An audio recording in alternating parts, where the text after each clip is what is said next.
Assalamualaikum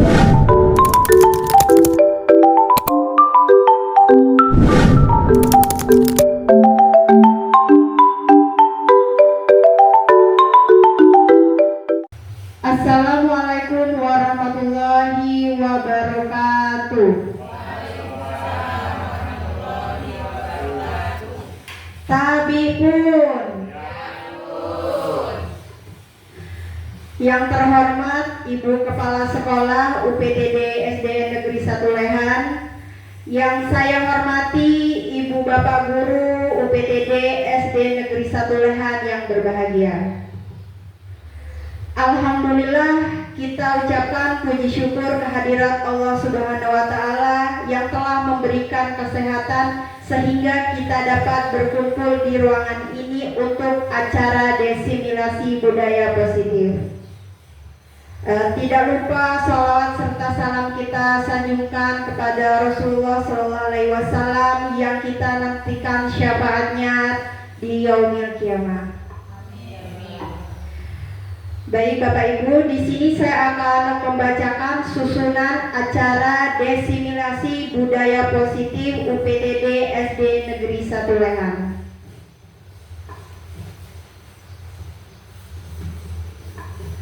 Susunan acara yang pertama yaitu pembukaan. Marilah kita buka acara ini dengan bacaan basmalah. Kemudian yang kedua, sambutan Ibu Kepala Sekolah UPTD SDN Negeri 1 Lehan. Kemudian acara selanjutnya penyampaian materi oleh CGP atau calon guru penggerak. Dan yang terakhir susunan acara penutup. Baik, sambutan Ibu Kepala Sekolah UPTD SD Negeri 1 Lehan dipersilakan. Baiklah Bapak Ibu Guru semua, Assalamualaikum warahmatullahi wabarakatuh. Waalaikumsalam warahmatullahi wabarakatuh. Tapi pun Alhamdulillah Hirobbil Alamin, marilah kita ucapkan puji syukur kepada Allah Subhanahu wa Ta'ala. Karenanya lah kita hari ini bisa berkumpul di ruangan ini untuk acara diseminasi budaya positif. Salawat serta salam tidak lupa kita sanjungkan kepada Rasulullah Sallallahu Alaihi Wasallam. Saya sebagai kepala sekolah, saya sangat mendukung program pendidikan guru penggerak ini, terutama penerapan budaya positif di sekolah ini. Pendidikan guru penggerak ini terutama dengan penerapan budaya positif di sekolah SD Negeri 1 Lehan. Semoga dengan adanya diseminasi ini kita bisa lebih paham tentang penerapan budaya positif di sekolah dan akan memberikan dampak yang lebih positif pada sekolah kita yang tercinta ini. UPTD SD Negeri 1 Lehan, harapan saya semoga CGP dapat menularkan ilmu dan memberikan perubahan yang lebih positif bagi SD Negeri 1 Lehan. Itu saja Bapak Ibu yang dapat saya sampaikan. Assalamualaikum warahmatullahi wabarakatuh. Acara selanjutnya yaitu pemaparan materi dari calon guru penggerak angkatan 10 UPTD SD Negeri 1 Lehan, Ibu Dwi Trubus Rahayu SPD. Kepada beliau dipersilakan. Bismillahirrahmanirrahim. Assalamualaikum warahmatullahi wabarakatuh. Tabibun. Yang terhormat Ibu Kepala Sekolah UPTD SD Negeri 1 Lehan, yang saya hormati Dewan Guru UPTD SD Negeri 1 Lehan yang berbahagia. Alhamdulillah, puji syukur kehadiran Allah Subhanahu wa Ta'ala yang telah memberikan nikmat sehat, nikmat iman, dan nikmat Islam. Shalawat serta salam saya panjatkan kepada junjungan Nabi besar kita Muhammad Sallallahu Alaihi Wasallam yang kita nantikan syafaatnya di yaumil kiamah. Amin ya rabbal alamin. Baiklah Bapak Ibu guru sekalian, di sini saya akan memaparkan aksi nyata diseminasi budaya positif. Nah, ini adalah tugas saya sebagai calon guru penggerak angkatan 10 Kabupaten Lampung Timur. Yaitu materinya pada budaya positif. Silakan Pak Buran. Nah, baiklah, sebelum kita mulai materinya, saya ingin Bapak Ibu guru berdiri sebentar ya. Iya, biar gak tegang karena waktunya kita agak lama ya Pak Ibu. Nah, coba berhadapan sama temannya. Oke, ada ya temannya, agak dicari. Itu Ibu Teti ke belakang. Nah, oke. Sudah, coba ditatap mata temannya. Nah, sekarang senyum 30 menit sama temannya. Nah, oke. Lama-lama senyumnya menjadi ketawa. Benar sekali. Boleh duduk lagi.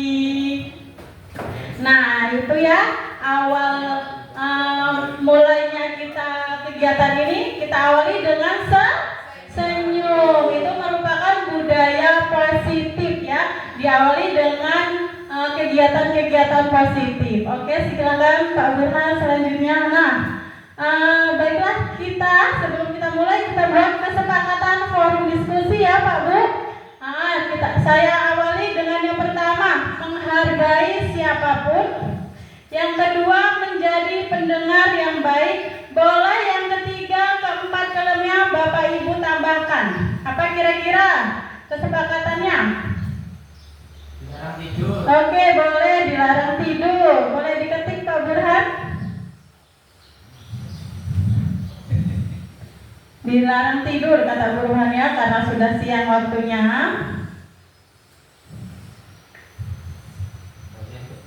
Oh, nggak bisa. Oke, kita ini saja ya. Dilarang tidur. Ada lagi yang mau menambahkan? Dilarang makan. Nggak makan. Ya, gimana yang lain sepakat? Main HP ya. Iya, jangan main HP dulu ya. Nanti boleh. Oke, ini adalah kesepakatan forum diskusi kita. Boleh selanjutnya Pak Burhan? Nah, tujuan kegiatannya, baiklah, tujuan kita hari ini yaitu berbagi ilmu untuk melakukan kerja sama. Nah, di sini saya akan berbagi ilmu kepada rekan-rekan guru semuanya, yaitu ilmu yang telah saya dapat dari pendidikan calon guru penggerak pada modul 1. Sekalian selanjutnya Pak. Nah, tujuan pendidikannya menurut filosofi pendidikan Ki Hajar Dewantara, tujuan pendidikan yang pertama menuntun, yaitu sistem among ya. Jadi menuntun segala kekuatan kodrat yang ada pada anak-anak agar mereka dapat mencapai keselamatan dan kebahagiaan yang setinggi-tingginya, baik sebagai manusia atau sebagai anggota masyarakat. Jadi seorang guru ini sebagai penuntun ya Pak Bu ya. Yang kedua yaitu pendidikan ibarat petani, yaitu menuntun tumbuh atau hidupnya kekuatan kodrat alam yang ada pada anak-anak agar dapat memperbaiki lakunya, bukan dasarnya ya, hidup dan tumbuhnya kekuatan kodrat anak. Iya, ya, pendidikan ibarat petani. Jadi guru diibaratkan sebagai petani dan anak-anak sebagai bibitnya yang nanti ditanam oleh seorang petani. Lalu yang ketiga, kodrat anak. Kodrat anak itu merdeka dan bermain. Merdeka artinya adalah kemandirian dalam belajar. Bermain dalam konteks yang lebih luas adalah berkarya. Yang selanjutnya yang keempat yaitu menghamba pada anak. Nah, di sini pendidikan yang berpihak atau berpusat pada anak. Lalu selanjutnya kolaborasi kolaborasi trisentra pendidikan, yaitu adanya kerjasama di lingkungan sekolah, masyarakat, dan keluarga. Ya, ini yang mendasar. Yang terakhir, penanaman budi pekerti, yaitu adanya keselarasan cipta, pikiran, rasa atau perasaan, karsa, yaitu kemauan, dan pekerti itu adalah tindakan. Nah, apa itu budaya positif? Baiklah, Bapak Ibu, saya persilakan untuk menjawab pengetahuan tentang budaya positif. Silakan Bapak Burhan. Budaya positif itu apa ya Pak ya? Oke, sebentar ya.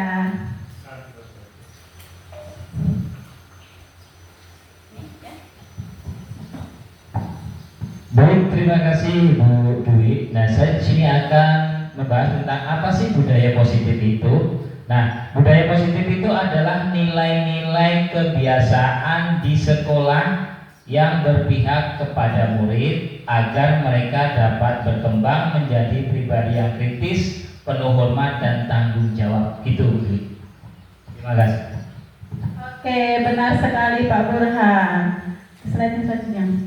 Benar sekali yang dikatakan Pak Burhan, yaitu budaya positif di sekolah, yaitu nilai-nilai dan kebiasaan-kebiasaan di sekolah yang berpihak pada murid agar mereka dapat berkembang menjadi pribadi yang kritis, penuh hormat dan tanggung jawab. Ya. Selanjutnya Pak. Nah, di sini ada ruang lingkup, ada 7 ruang lingkup yang akan kita pelajari pada sesi diseminasi ini. Yang pertama, perubahan paradigma belajar. Yang kedua, disiplin positif. Yang ketiga, kebutuhan dasar manusia. Yang keempat, motivasi perilaku manusia. Yang kelima, posisi kontrol guru. Yang keenam, keyakinan kelas. Dan yang ketujuh, segitiga restitusi. Nah, ini adalah ruang lingkup yang akan saya paparkan kepada Bapak Ibu sekalian pada hari ini ya. Oke, selanjutnya Pak. Nah, di sini ada perubahan paradigma belajar. Selanjutnya Pak. Nah, di sini perubahan paradigma yaitu untuk membangun budaya yang positif. Sekolah perlu menyediakan lingkungan yang positif, yang aman, nyaman agar murid-murid mampu berpikir, bertindak dan menciptakan dengan merdeka, mandiri dan bertanggung jawab. Oke, lazimnya disiplin dikaitkan dengan kontrol. Dalam hal ini kontrol guru dan menghamba pada murid. Oke, di sini ada cobalah ya Bapak Ibu akan diajak mencoba sebentar ya. Ya, di sini akan siapa yang menjadi posisi kontrolnya. Baiklah, ya Anda dan teman Anda akan melakukan kegiatan cobalah buka. Anda adalah A, tugas Anda adalah menyampaikan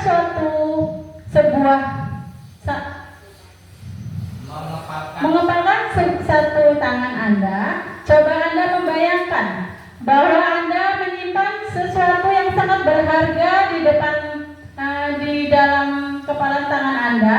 Anda perlu menjaga benda tersebut sekuat tenaga Anda karena begitu pentingnya untuk kehidupan Anda.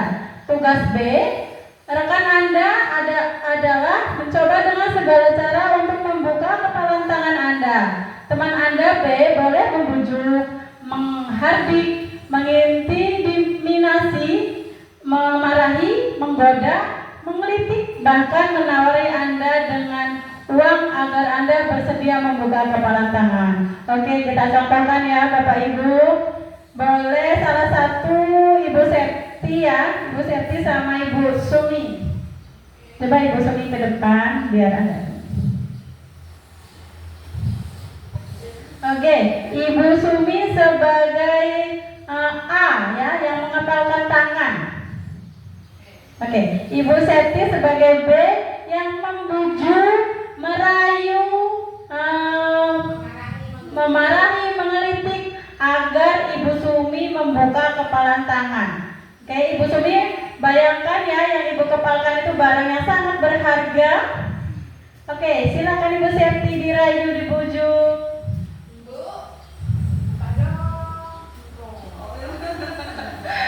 Buka sih. Jangan, ini mandat. Kalau nggak dibuka, awas lo tak cegat nanti pulangnya. Pokoknya mandat ini jangan, Oke, sangat luar biasa Ibu Sumi mempertahankan ya, mempertahankan kepalan yang sangat berharga di dalam tangannya. Ibu mau duit nggak? Kalau mau buka saya kasih duit 10 juta. Oh, masih dirayu sama Ibu Septi. Oke, terima kasih. Ternyata Ibu Septi tidak berhasil membuka kepalan tangan Ibu Sumi ya. Itu karena apa? Karena yang memiliki kendali adalah Ibu Sumi. Jadi Ibu Sumi yang dapat mengendalikan dirinya sendiri. Walaupun dibujuk, walaupun digoda dengan apapun, dia tidak akan menyerahkan sesuatu yang sangat berharga di dalam dirinya. Oke, silakan Pak. Nah, perubahan paradigma teori kontrol atau ilusi kontrol. Berikut ini paparan Dr. William Glasser dalam kontrol teori untuk meluruskan miskonsepsi tentang kontrol. Yang pertama, ilusi guru mengontrol murid. Yang kedua, ilusi bahwa kritik dan membuat orang merasa bersalah dapat menguatkan karakter. Yang ketiga, ilusi bahwa semua penguatan positif efektif dan bermanfaat. Yang terakhir, ilusi bahwa orang dewasa memiliki hak untuk memaksa. Oke, itu tadi yang telah kita lakukan ya, memaksa tapi tidak berhasil ya. Oke, selanjutnya Pak. Nah, di sini ada perubahan paradigma stimulus respon, yaitu kontrol. Bisakah kita mengontrol seseorang? Oke, yang pertama stimulus respon. Nomor satu, realitas kebutuhan kita sesama. Yang kedua, semua orang melihat hal yang sama. Yang ketiga, kita mencoba mengubah orang agar berpandangan sama dengan kita. Yang keempat, perilaku buruk dilihat sebagai suatu kesalahan. Yang kelima, orang lain bisa mengontrol saya. Yang keenam, saya bisa mengontrol orang lain. Yang ketujuh, pemaksaan ada pada saat bujukan gagal. Yang delapan, model berpikir menang atau kalah. Nah, ini adalah stimulus respon. Nah, yang ini juga ada teori kontrol. Yang pertama, realitas kebutuhan kita berbeda ya dengan stimulus respon tadi. Kalau yang stimulus respon itu sama. Kalau yang teori kontrol ini realitas kebutuhannya yaitu berbeda. Yang kedua, setiap orang memiliki gambaran berbeda. Yang ketiga, kita berusaha memahami pandangan orang lain tentang dunia. Jadi kita berusaha memahami pandangan orang lain tentang dunia. Tidak akan sama ya pandangan seseorang. Yang keempat, semua perilaku memiliki tujuan. Yang kelima, hanya Anda yang bisa mengontrol diri Anda, dan Anda tidak bisa mengontrol orang lain. Ya, ini benar sekali ya. Hanya kita yang dapat mengontrol diri kita, dan orang lain tidak bisa mengontrol diri kita. Yang ketujuh, kolaborasi dan konsensus menciptakan pilihan baru. Yang 8, model berpikir menang atau kalah. Menang. Oke, selanjutnya disiplin positif. Oke, disiplin positif itu apa ya? Nah, apa itu disiplin positif? Bapak Ibu boleh berpendapat? Disiplin positif. Septi ya. Oke, Septi. Iya, terima kasih Bu Dwi. Disiplin positif ini berkaitan dengan nilai-nilai kebajikan universal yang dilaksanakan di sebuah lembaga, bisa perusahaan, dan juga bisa sekolah, seperti itu. Oke, terima kasih Bu Septi. Kata Bu Septi, disiplin positif itu nilai-nilai universal. Oke, slide Pak, jawaban slide-nya selanjutnya Pak. Oke, bagaimana sih kita menciptakan disiplin positif dan memunculkan unsur intrinsik siswa? Apa dengan hukuman atau dengan penghargaan atau adakah cara lain? Ada yang ingin berpendapat?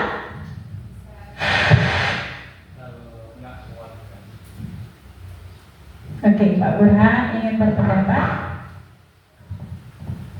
Oke, bagaimana sih menciptakan disiplin positif dan memunculkan unsur insting siswa? Jadi unsur instingnya unsur dari dalam diri sang siswa ya. Nah, ini ada hukuman, penghargaan atau cara lainnya. Kalau hukuman menurut saya itu tidak pas karena mendisiplinkan siswa dengan hukuman itu akan meninggalkan berkas di hati yang mungkin tidak enak atau bisa menyakiti hati siswa. Kemudian penghargaan ini juga sebenarnya kalau dari bahasanya penghargaan itu bagus ya. Tetapi kalau kita keseringan mengasih penghargaan itu bisa menghambat kreativitas anak. Contohnya gimana? Anak itu mau melakukan semua kegiatan asal ada penghargaan, baik itu dia omongan dari guru ataupun dari temannya. Kalau menurut saya ada cara yang lain. Nah, cara ini yang harus kita cari dulu. Apa sih caranya? Itu menurut saya. Oke, keren sekali Pak Burhan. Memang benar sekali ya. Bagaimana menciptakan disiplin positif, yaitu munculkan unsur intrinsik itu bukan melalui hukuman atau penghargaan. Ataukah ada cara lain? Coba di slide selanjutnya Pak Burhan. Oke, kita lanjutkan. Kata disiplin sering dikaitkan dengan tata tertib, peraturan dan kepatuhan pada peraturan. Kata disiplin juga sering dihubungkan dengan hukuman. Padahal itu sungguh berbeda karena belajar dengan disiplin tidak harus dengan memberikan hukuman. Seperti yang dikatakan Pak Burhan tadi ya, hukuman tidaklah pantas untuk dilakukan di dalam kelas atau sekolah. Justru itu adalah salah satu alternatif terakhir dan kalau perlu tidak usah digunakan sama sekali ya. Hukuman itu kita hapus saja dari pendidikan di sekolah kita karena kurang pantas kita terapkan. Oke, selanjutnya Pak. Disiplin menurut KHD, Ki Hajar Dewantara menyatakan bahwa untuk mencapai kemerdekaan atau dalam konteks pendidikan kita saat ini dan untuk menciptakan murid yang merdeka, syarat utamanya adalah harus ada disiplin yang kuat. Ya, disiplin yang dimaksud adalah disiplin diri yang memiliki motivasi internal. Jika kita tidak memiliki motivasi internal, maka kita memerlukan pihak lain untuk mendisiplinkan kita. Oke, selanjutnya Pak. Nah, ada juga disiplin positif. Disiplin positif berasal dari bahasa Latin yaitu disciplina, yang artinya belajar. Kecenderungan menghubungkan kata disiplin dengan ketidaknyamanan. Disiplin sesungguhnya membuat orang menggali potensinya menuju sebuah tujuan yang mulia, mengenai apa yang dihargai berupa nilai-nilai kebajikan. Oke, selanjutnya Pak. Nah, ada juga disiplin positif di sini. Nilai-nilai kebajikan yang dinyatakan seseorang akan membangun motivasi untuk mencapai tujuan yang diinginkan. Oke, Gleiser mengatakan bahwa setiap perilaku manusia mempunyai tujuan atau motivasi. Teori kontrol. Nah, di sini ada profil pelajar Pancasila ya yang kita anut dalam sekolah kita, yaitu sekarang Merdeka Belajar. Yang pertama, beriman, bertakwa kepada Tuhan Yang Maha Esa, mandiri, bernalar kritis, kreatif, bergotong royong, dan yang terakhir berkebinekaan global, yaitu identifikasi kebutuhan dasar manusia. Ya, kebutuhan dasar manusia ini ada 5 ya, Bapak Ibu. Yang pertama, bertahan hidup. Yang kedua, kesenangan. Yang ketiga, kebebasan. Yang keempat, kasih sayang dan rasa diterima. Yang kelima, penguasaan. Nah, di bertahan hidup di sini yaitu kebutuhan bertahan hidup. Survival adalah kebutuhan yang bersifat fisiologis untuk bertahan hidup. Nah, misalnya kesejahteraan rumah dan makanan. Nah, kalau kesenangan yaitu kesenangan adalah kebutuhan untuk mencari kesenangan, bermain dan tertawa. Bagi anak-anak ya, yang sangat dibutuhkan yaitu kesenangan. Nah, di sini ada juga kebutuhan kebebasan. Kebebasan di sini kebutuhan untuk bebas, yaitu adalah kebutuhan akan kemandiriannya, otonomi, memiliki pilihan dan mampu mengendalikan arah hidup seseorang. Lalu kasih sayang dan rasa diterima. Kebutuhan untuk disayangi dan diterima meliputi kebutuhan akan kebutuhan koneksi sosial, kebutuhan untuk memberi dan menerima kasih sayang, dan kebutuhan untuk merasa menjadi bagian dari suatu kelompok. Lalu juga ada penguasaan. Nah, di sini kebutuhan ini berhubungan dengan kekuatan untuk mencapai sesuatu, menjadi kompeten, menjadi terampil, diakui atas prestasinya dan keterampilan yang dimiliki, dan juga didengarkan dan dimiliki rasa harga dirinya. Nah, ini adalah kebutuhan dasar manusia, yaitu 5 ya, kebutuhan dasar manusia yang telah saya jelaskan. Selanjutnya Pak. Nah, di sini ada kebutuhan dasar manusia, contohnya Bu Rina, guru kelas 6 SD negeri Bersinar, sedang bingung menghadapi muridnya yang bernama Agus, yang selalu mengganggu temannya meminta bekal dengan paksa. Nah, jika menjadi Bu Rina, apa yang Anda lakukan? Boleh satu ya jawab pertanyaan yang di depan ini, Ibu Bapak. Jika menjadi Ibu Rina, apa yang dilakukan dengan kasus di atas?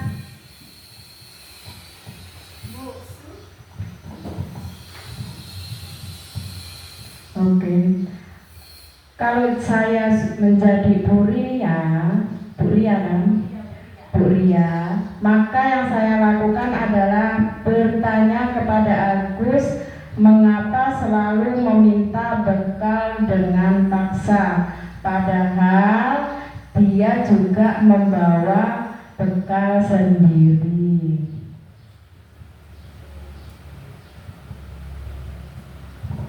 Oke, terima kasih Bu Su, benar sekali ya. Jadi kita harus menanyakan terlebih dahulu, jangan langsung kita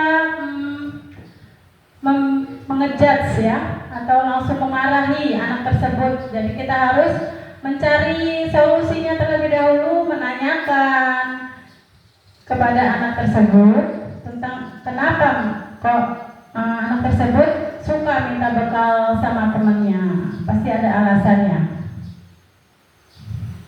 Nah, ini kebutuhan dasar manusia. Agus lapar, tidak makan, tidak punya uang, orang tuanya tidak punya. Lalu Agus bosan dengan bekal dari orang tua. Ada juga teman Agus dan guru lebih perhatian. Agus iseng, suka melihat temannya kesal. Ada juga dia merasa hebat karena temannya takut. Iya, ini kebutuhan dasar manusia ya.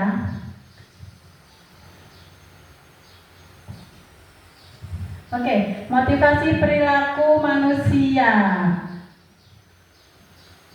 Nah, motivasi perilaku manusia ini yang pertama untuk menghindari ketidaknyamanan atau hukuman. Apa yang akan terjadi jika saya tidak melakukannya? Nah, di sini untuk menghindari ketidaknyamanan atau hukuman, bisa dijelaskan Ibu Septi? Baiklah, terima kasih Bu Dwi. Saya akan mencoba menjelaskan berdasarkan pemahaman dari saya terkait untuk menghindari ketidaknyamanan atau hukuman. Itu muncul pertanyaan, apa yang akan terjadi jika saya tidak melakukannya? Nah, misalnya saya tidak berangkat sekolah pagi, misalnya seperti itu. Saya kalau tidak berangkat pagi, apa yang akan saya terima hukumannya dari kepala sekolah? Misalnya saya berangkat pagi karena saya tidak mau ditegur kepala sekolah, misalnya gitu. Iya, terima kasih Bu Septi, benar sekali ya. Jadi di sini apa yang akan terjadi jika saya tidak melakukannya? Dia merasa takut ya, karena ada hukuman tersebut. Jadi dia merasa ketidaknyamanan. Yang itu termasuk dalam motivasi eksternal. Yang kedua yaitu untuk mendapatkan imbalan dari orang lain atau institusi. Ada muncul pertanyaan, apa yang akan saya dapatkan apabila saya melakukannya? Bapak Ibu ada yang bisa menjawab lagi? Masuk ke motivasi eksternal, Pak Burhan, biar nggak ngantuk. Oke, saya akan menjawab untuk mendapatkan imbalan dari orang lain atau institusi. Ini termasuk dalam motivasi eksternal ya Bu Dwi ya. Oke, apa yang akan saya dapatkan apabila saya melakukannya? Tentunya kalau dari eksternal, ini bayangan bahwa murid itu kalau dia tidak melakukannya, dia mempunyai bayang nih, saya nanti pasti akan mendapatkan hadiah ya kalau saya melakukannya. Tetapi kalau saya tidak melakukannya, artinya saya nanti pasti juga akan dapat masalah. Seperti itu. Jadi apa yang akan saya dapatkan apabila saya melakukannya? Jadi antara dua, yang pertama kalau saya lakukan pasti saya akan mendapat imbalan. Itu nggak tahu dari guru atau dari kepala sekolah misalnya itu. Kalau saya tidak melakukannya, artinya saya akan mendapat hukuman. Ini faktor dari eksternal dari motivasi baik manusia. Mungkin itu Bu Dwi yang bisa jawab. Iya, terima kasih Pak Burhan ya, benar sekali penjelasan dari Pak Burhan tentang apa yang akan dilakukannya saat mendapatkan imbalan dari orang lain ya. Jadi itu motivasi eksternalnya. Oke, selanjutnya motivasi internal, yaitu ada untuk menghargai diri sendiri, menjadi insan sesuai dengan harapan kita.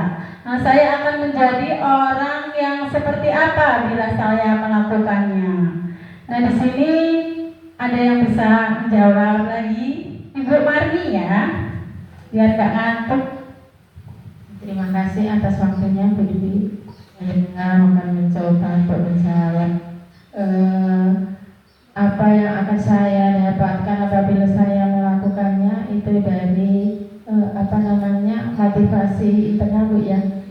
Jadi motivasi internal itu merupakan motivasi yang berasal dari dalam diri sendiri. itu yang misalnya saya akan melakukan hal-hal yang berada di dalam sekolah, misalnya saya nggak harus memakai baju yang rapi, mungkin sesuai dengan hari, mungkin saya pakai baju seragam, nanti saya pasti akan mendapat imbalan mungkin seperti sanjungan dari kawan, atau mungkin sanjungan dari guru, mungkin seperti itu Bu Dwi. Oke, terima kasih Bu Marni atas pendapatnya. Iya, di sini untuk menghargai diri sendiri menjadi insan sesuai dengan harapan. Jadi kita sebagai seorang pendidik ya harus menghargai diri kita sendiri. Misalnya dengan cara kita berpakaian dengan rapi agar ditiru oleh anak didik kita, itu menjadi salah satu penghargaan diri untuk kita. Next Pak. Oke, di sini akibat hukuman dan penghargaan. Nah, di sini ada akibatnya ya dari hukuman dan penghargaan. Nah, yang pertama kita bahas tentang hukuman dulu. Akibatnya yang pertama menyakitkan. Iya, benar sekali ya Bapak Ibu. Kalau kita mendapat hukuman itu akan merasa sakit ya. Misalnya kita tidak membawa helm ya saat berkendara lalu ditilang. Itu pasti kita akan mendapat hukuman yang sakit, padahal kita waktu itu cuma membawa uang pas-pasan saat berpergian, malah ditilang. Akhirnya uangnya diberikan ke Bapak polisi dan kita tidak punya uang sama sekali, sakit banget rasanya ya. Itu rasa sakit saat kita kena hukuman. Yang kedua, rasa sakit jangka panjang. Yang ketiga juga ada membenci, ya, membenci ini juga tidak boleh ya dilakukan. Yang keempat, menyakiti diri sendiri. Ini apalagi ya, ada beberapa kasus anak-anak didik kita pernah mendapatkan hukuman karena dia tertekan, mendapatkan hukuman tersebut dia bunuh diri, sampai bunuh diri ya, ada dulu kasusnya pernah ada. Yang kelima juga merasa tidak dihargai dan bersalah. Ini juga bahaya banget, tidak merasa tidak dihargai dan bersalah ini sangat bahaya kalau terjadi pada anak-anak didik kita di sekolah. Ada juga di sini penghargaan. Nah, ini juga sebenarnya baik, tapi penghargaan ini tidak jangka panjang, dia jangka pendek ya. Penghargaan yang pertama itu ketergantungan. Ya, jika mendapatkan penghargaan, anak-anak bisa ketergantungan kepada kita, karena jika tidak diberi penghargaan, anak-anak didik kita tidak akan mengerjakan tugas dari gurunya. Tapi kalau diiming-imingi sebuah penghargaan, pasti anak-anak semangat. Nah, itu juga kurang baik ya. Yang kedua, merusak hubungan. Ya, merusak hubungan juga ya. Bisa juga kecemburuan kepada temannya. Ada yang mendapatkan penghargaan, tapi temannya yang satunya tidak. Nah, itu rasa cemburu juga bisa merusak sebuah hubungan. Yang ketiga, mematikan kreativitas. Ya, anak-anak nanti kurangnya kreativitas saat jika ada temannya yang kurang mampu dalam belajarnya. Nah, di sini lanjut Pak. Hukuman atau konsekuensi ya, di sini ada tabel tindakan guru, ada hukuman atau konsekuensi. Yang pertama, mencatat 10 kali di dalam buku kalimat, saya tidak akan terlambat lagi karena terlambat ke sekolah. Ini merupakan hukuman atau konsekuensi ya Bapak Ibu? Oke, hukuman ya. Iya. Yang kedua, lari mengelilingi lapangan basket 2 kali karena terlambat hadir di sekolah. Hukuman? Iya, hukuman ya. Nah, yang ketiga, membersihkan coretan yang dibuatnya di meja tulis. Hukuman atau konsekuensi? Iya, konsekuensi karena dia yang melakukannya sendiri ya. Lalu murid diminta untuk push up 15 kali karena tidak menggunakan masker di sekolah. Hukuman atau konsekuensi? Hukuman, iya benar. Lalu menggantikan kertas tugas teman yang telah dicoret-coret. Hukuman atau konsekuensi? Iya, konsekuensi. Lalu berjemur di lapangan basket pukul 12.00 siang karena mengobrol dengan temannya. Hukuman atau konsekuensi? Hukuman, benar ya. Murid diminta bertelanjang kaki sepanjang hari karena tidak menggunakan sepatu warna hitam sesuai dengan peraturan sekolah. Hukuman atau konsekuensi? Murid diminta bertelanjang kaki sepanjang hari karena tidak menggunakan sepatu warna hitam. Konsekuensi ya? Ya. Lalu berdiri di depan kelas sambil mengangkat kaki satu karena tidak bisa menjawab pertanyaan. Hukuman. Membersihkan tumpahan air di meja tulis karena tersenggol pada saat belajar. Konsekuensi. Ya, hebat sekali ya Bapak Ibu guru. Selanjutnya Pak Burhan, posisi kontrol guru. Oke, slide-nya. Posisi kontrol guru ini ada 5 ya Pak Bu. Yang pertama sebagai penghukum, yang kedua membuat merasa bersalah, yang ketiga teman, yang keempat pemantau, dan yang kelima manajer. Ini yang harus kita gunakan sebagai seorang guru, yaitu posisi sebagai manajer. Ayo Pak. Nah ini ya tabelnya 5 posisi kontrol. Perilaku kontrol negatif ada 2, yaitu sebagai penghukum dan pembuat orang merasa bersalah. Nah sebagai penghukum, misalnya nih guru berbuat menghardik, menunjuk-nunjuk, menyakiti, menyindir. Nah itu nggak boleh ya sebagai seorang guru. Kalau kamu tidak melakukannya, saya akan apa ya, nggak boleh. Hasilnya anak akan memberontak, akan pendendam, dan juga menyalahkan orang lain. Nah itu hasilnya jika guru sebagai penghukum. Nah jika sebagai pembuat orang merasa bersalah, ini juga kurang bagus ya. Misalnya berceramah menunjukkan kekecewaan kepada anak yang sangat mendalam. Nih, kamu sudah mengecewakan ibu atau bapak ya. Ini hasilnya menyembunyikan atau menyangkal. Anak juga biasanya suka berbohong. Lalu perilaku kontrol yang positif ada 3. Yang pertama teman, yang kedua sebagai pemantau, dan yang ketiga manajer. Nah, sebagai teman, kalau sebagai teman ini bagus tapi kurang tepat. Guru itu membuat alasan-alasan untuk murid-muridnya, lalu lakukan untuk bapak ibu yang sudah nanti bapak ibu bantu bereskan, dan hasilnya itu ketergantungan. Jadi guru murid ketergantungan ya, hasilnya akan ketergantungan kepada gurunya karena dia merasa kalau gurunya itu sebagai teman, jadi dia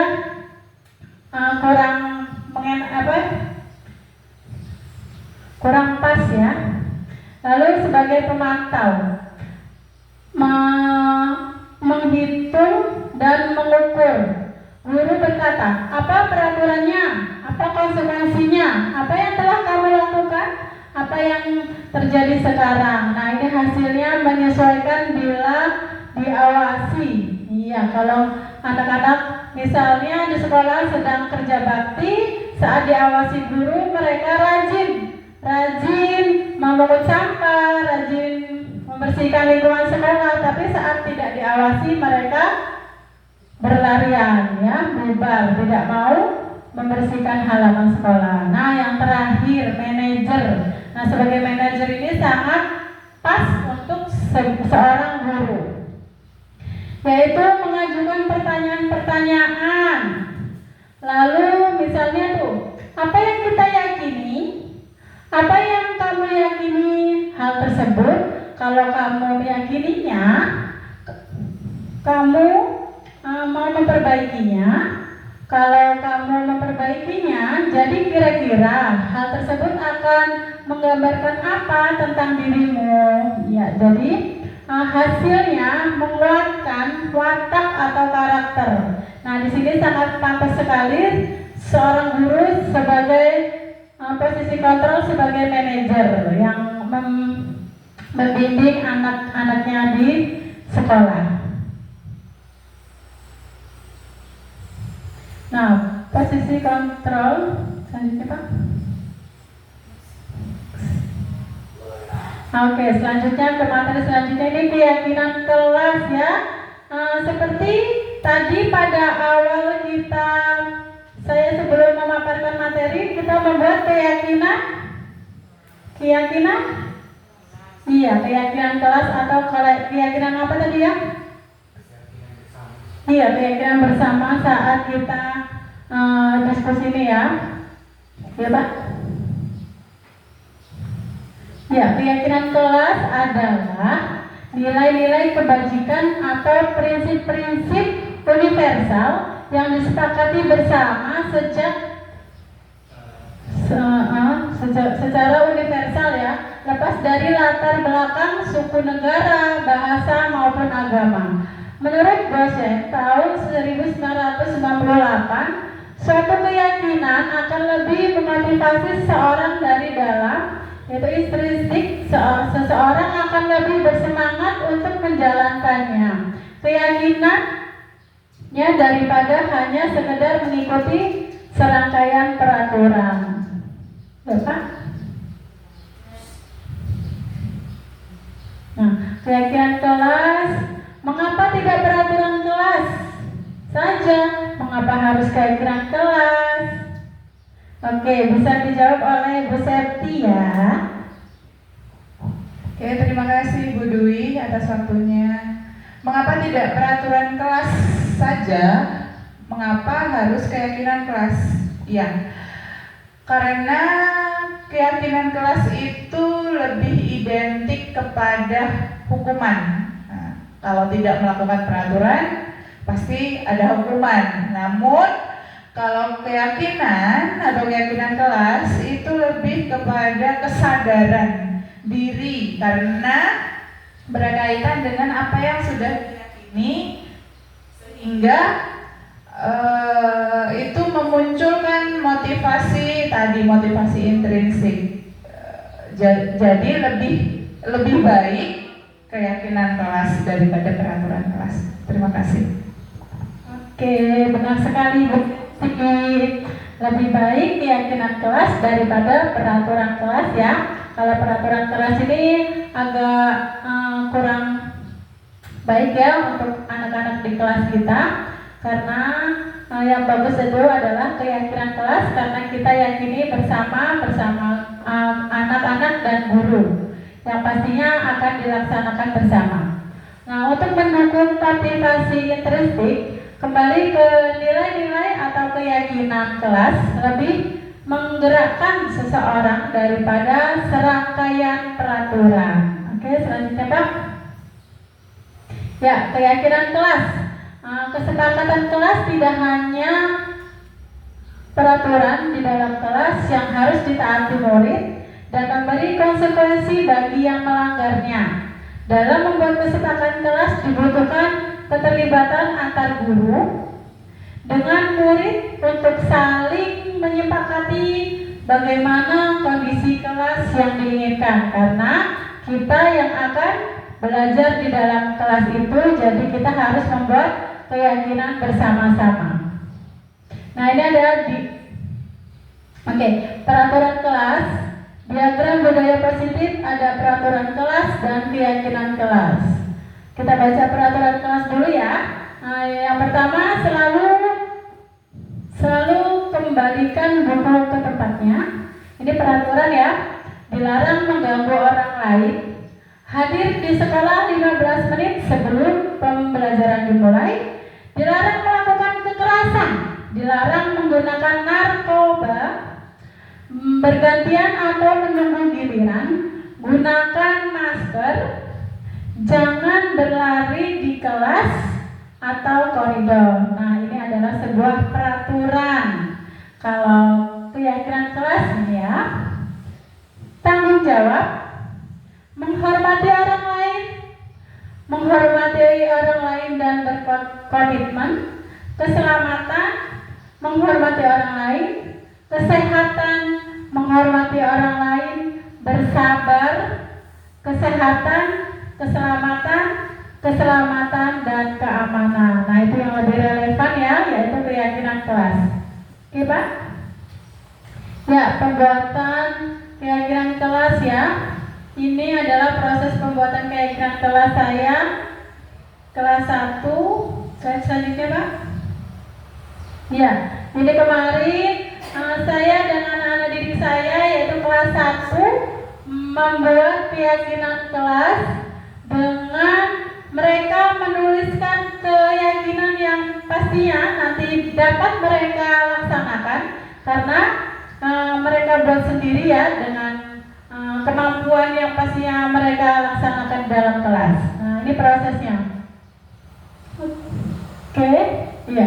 Keyakinan kelas 1, tanggung jawab, saling menghargai, menjaga kesehatan dan disiplin. Nah, itu keyakinan kelas yang telah kami buat bersama-sama. Selanjutnya, Pak. Nilai kebajikan. Apakah yang muncul? Nah ya, dari keyakinan kelas itu nilai kebajikan yang muncul. Ini ada gambar ya. Ada 2 gambar. Nilai kebajikan yang muncul. Slide selanjutnya, Pak. Iya. Yang pertama nilai sopan santun, lalu nilai ketakwaan. Itu ya nilai-nilai yang muncul. Oke, pemateri selanjutnya restitusi. Iya, pengertian restitusi. Restitusi adalah proses menciptakan kondisi bagi murid untuk kembali pada kelompok mereka dengan karakter yang lebih kuat menurut dosen 2004. Lalu restitusi bukan untuk menebus kesalahan. Restitusi adalah sebuah tawaran, bukan paksaan, lebih fokus pada solusi dan mengembalikan murid yang bersalah kepada kelompoknya. Nah, itu pengertian dari restitusi. Segitiga restitusi, suatu proses dialog yang dijalankan oleh guru atau orang tua agar dapat menghasilkan murid yang mandiri dan bertanggung jawab. Iya, kita buat sebuah segitiga restitusi. Selanjutnya, Pak. Nah, ini adalah segitiga restitusi ya. Yang pertama, menstabilkan identitas. Lalu validasi tindakan yang salah, lalu menanyakan keyakinan kelas. Oke, Pak? Oke, itu saja materi yang dapat saya sampaikan hari ini tentang budaya positif ya, Bapak Ibu. Semoga apa yang telah saya sampaikan hari ini dapat bermanfaat untuk Bapak Ibu sekalian. Baiklah, saya akhiri. Wassalamualaikum warahmatullahi wabarakatuh. Tabipun.